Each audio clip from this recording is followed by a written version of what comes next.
Tired of shelling out big bucks for cable just to catch your favorite sports? Let's break down if you can ditch the TV provider and still enjoy ESPN. First, the good news: ESPN Plus is a standalone streaming service. That means you absolutely do not need a cable or satellite TV provider to subscribe and watch. You have a few subscription options. You can pay monthly, get a discount with an annual plan, or snag the best value by bundling ESPN Plus with Disney Plus and Hulu. Choose what fits your viewing habits and budget. ESPN Plus is available on a wide range of devices. You can watch on your computer, smartphone, tablet, smart TV, or streaming devices like Roku, Amazon Fire Stick, Apple TV, and more. Download the ESPN app and log in with your ESPN Plus credentials.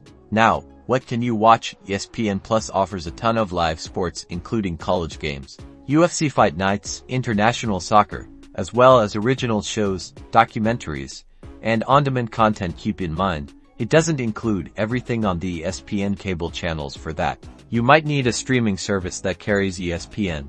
Speaking of alternatives, if you need access to ESPN and other cable channels without traditional cable, check out streaming services like Sling TV, YouTube TV, or Hulu Plus Live TV. These offer live TV packages that include ESPN, often at a lower cost than cable. So, there you have it. You can definitely enjoy ESPN without a TV provider. Explore your subscription options, compatible devices, and content availability to cut the cord and start streaming.